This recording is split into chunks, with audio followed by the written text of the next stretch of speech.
You see, the first, most baffling logical fallacy we buy into is the great moral conversion of the economy. It's the mental leap where we transform an economic outcome, a layoff, a contract end, a company folding, into a character flaw.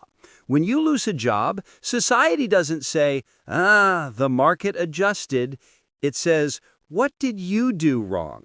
This is pure, unadulterated, American-style cognitive dissonance. We preach capitalism, a system where companies are designed to shed workers the second it improves the balance sheet. But then we turn around and shame the person who got shed. It's like punishing the water for being wet. Think about it. If you're a CEO who lays off 10,000 people to boost stock prices, you're a visionary. If you're one of those 10,000 people enjoying a Tuesday morning sleep-in, you're a deadbeat. The system is designed for volatility, but we're expected to maintain a state of permanent, non-stop utility. We've built an entire culture where if you tell someone you're an investment banker, the conversation continues. If you tell them you're taking a break, the conversation ends, accompanied by an awkward head tilt that screams, "Please don't ask me for money." Your paycheck is not just money. It's your social license, your conversational lubricant, your permission slip to exist comfortably in polite society.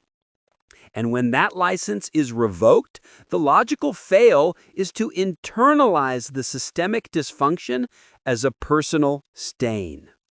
And speaking of dysfunction, let's talk about the hustle trap, the baffling obligation to optimize your time off. Congratulations, you're unemployed. You now have an unprecedented amount of freedom. So what's the first thing you feel you have to do? Launch a side hustle, learn Mandarin, get a certificate in Python, write that novel. Why? Because the modern gospel of hustle culture has infected our rest time. We view a gap in employment not as an opportunity for genuine recovery, for reading a book that isn't a business memoir, for cooking a meal that doesn't involve a microwave, but as a deficit we must frantically fill. If you are not building your personal brand during your unemployment, you are, by extension, wasting your failure. This is peak illogical absurdity. You've been running a marathon, and the moment you cross the finish line, someone hands you a second, heavier pair of running shoes and says, "Great job, now run the next one, but this time sell energy drinks while you do it." The greatest act of rebellion during a bout of joblessness is to simply rest, to be a temporary professional consumer of naps and bad television.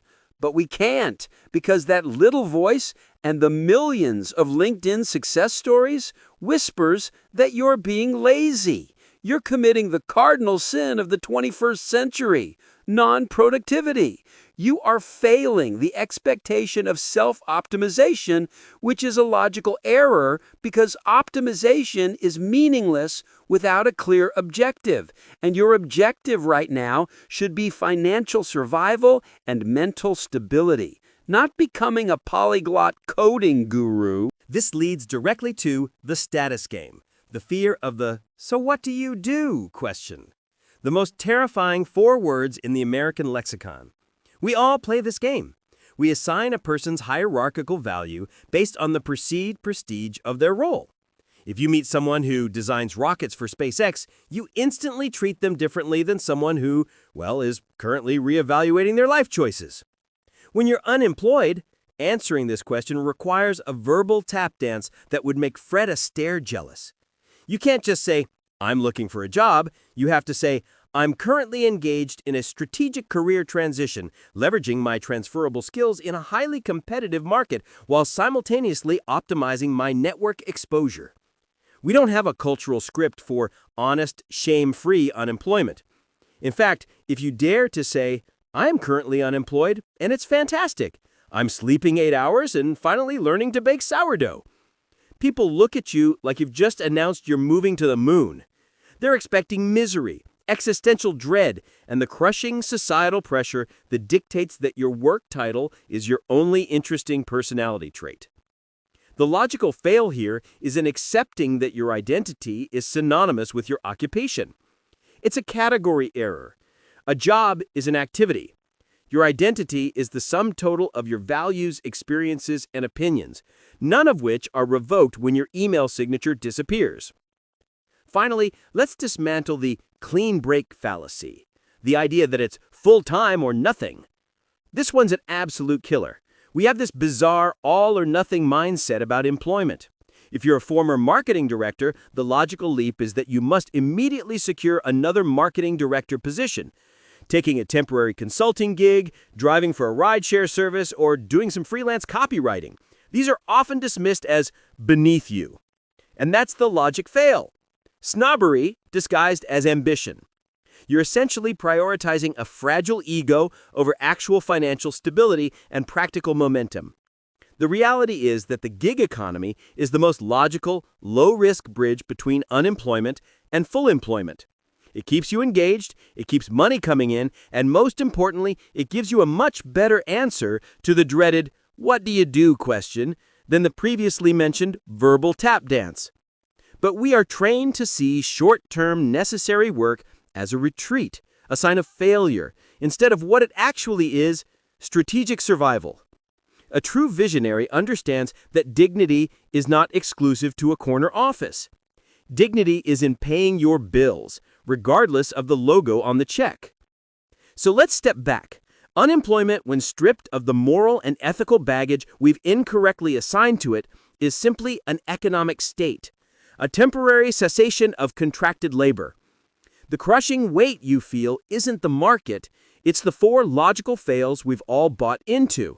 It's the shame, the pressure to hustle, the identity crisis tied to a corporate title, and the snobbery about bridging the gap. The only way out of this psychological trap is to reject the premise entirely. You are not your job. Your value is not your productivity. Your time off is not a deficit to be immediately filled. The only person who needs to redefine your value is you. And trust me, it's a much more fascinating definition than whatever was printed on your business card. Here's the thing. If you are watching this and you are currently between opportunities, what is the one illogical societal pressure that you are finally ready to throw out the window? What does your value look like when you completely untether it from your work title? Are we ready to finally admit that maybe, just maybe, being jobless is the most logical response to a truly irrational job market? Let me know in the comments. And if you enjoyed this mental restructuring, hit that subscribe button. We're on a mission to dismantle bad logic, one toxic concept at a time. Thanks for watching.